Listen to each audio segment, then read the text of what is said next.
আজ hello friends, আশা করি তোমরা প্রত্যেকেই ভালো আছো। আমিও ভালো আছি। আজ আমার ফার্স্ট ব্লগ ভিডিও। এই ভিডিওতে আমি আমার ছাদ বাগানটি পরিষ্কার করব এবং সেখানে কিছু গাছ কাটিং করে বসাবো। আমার স্টুডেন্ট সাপিন ঝাউ গাছটির মাটিটিকে আলগা করছে, গাছটিকে কাটিং করা হয়েছে। পাশে একটি সজনা গাছ আছে যার প্রচুর পাতা ছাদের মধ্যে পড়েছে, যেটা ঝাঁট দিয়ে পরিষ্কার করছি আমি। এবং আমার গাছের কিছু পাতা এইখানে পড়েছে, যেগুলো ঝাঁট দিয়ে পরিষ্কার করছি। এখানে আমার শিউলি গাছ আছে, একটা মিনি টগর আছে, হলুদ গাছ হয়েছে অনেকগুলো। এখানে একটি স্নেক প্ল্যান্ট আছে, এই বট গাছটি আছে যেটার অনেক ঝুড়ি নেমেছে তলা দিক থেকে, ঠিকঠাক দেখা যাচ্ছে না। এটা কারি পাতা গাছ। এটা আমার একটা তুলসী গাছ। এখানে কুমড়ো গাছ হয়েছে, এটা অ্যালোভেরা। এগুলো সবই পরিষ্কার করতে হবে নতুন করে। এটা আমার মিনি টগরটায় অনেক ফুল ফুটেছে দেখো বন্ধুরা, কিন্তু দুঃখের কথা গাছটা অনেক বেশি ঝোপঝাপ হয়ে গেছে, তো ভাবলাম এটাকে একটু কাটিং করি।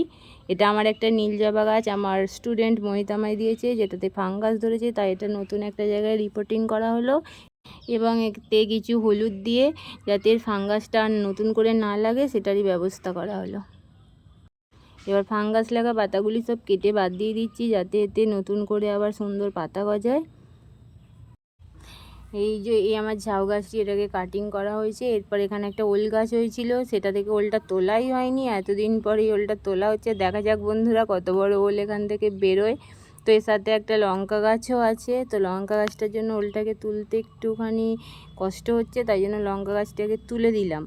এখান থেকে ওলটা বের করা হচ্ছে, দেখা যাক কত বড় ওল বেরোয় এখান থেকে। এরপর এখান থেকে পুরো মাটিটা বের করা হয়েছে, দিয়ে ওলটা বের করা হয়েছে। দেখো বন্ধুরা কেমন ওলটা বেরিয়েছে। জানি না ওলটা খাওয়া যাবে কি না এখন। তো ওলটা মোটামুটি বড়ই হয়েছে, তার সাথে পাশে অনেক ছোট ছোট বেরিয়েছে। তো এটা থেকে মাটিটা পরিষ্কার করা হচ্ছে। ধোয়ার পরে এটা আরও পরিষ্কার হয়ে যাবে এবং রান্না করে খেয়ে দেখতে হবে খাওয়া যায় কি না। যে লঙ্কা গাছটি তোলা হয়েছিল সেটা আবার নতুন করে এখানে বসিয়ে দিলাম। আমার ফ্রেন্ড তোমরা একটু আমাকে সাপোর্ট করো, আমার চ্যানেলটা সাবস্ক্রাইব করে দিও, লাইক করে কমেন্ট করে দিও একটু। এই যে এখানে টগর গাছটিতে মাটিটা খোঁড়া হচ্ছে। এটি আমার স্টুডেন্ট ইজাজ মাটিটা গাছের গোড়ার আলগা করছে। এখানে মোহিত ক্যারাটে করে এসেছে, এসেই যে বদমাইশি যত রকমের করছে। এই যে মাঝখানে সাপিন, আমি ইজাজ তিনজনে একটু আইসক্রিম খেয়েছি। তারপরে আমার মেয়ে এখানে ক্যারাটে করে এসে খেলতে চলে গেছে। এখানে গাছগুলো আরও পরিষ্কার করা হবে, সেটাই দেখা হচ্ছে। এগুলো নেক্সট ভিডিওতে আবার দেখাবো তোমাদের। যে গাছগুলো কাটিং করা হয়েছে এগুলো এখানে পড়ে আছে, এই গাছগুলো এবার ফেলা হবে। এটা আমার পাথরকুচি গাছ, বসানো হয়েছিল অনেক ছোট, অনেক বড় হয়ে গেছে। এটাকে আবার নতুন করে পরিষ্কার করে বসাতে হবে। এই যে আমার স্টুডেন্ট সাফিন দুটো পাতা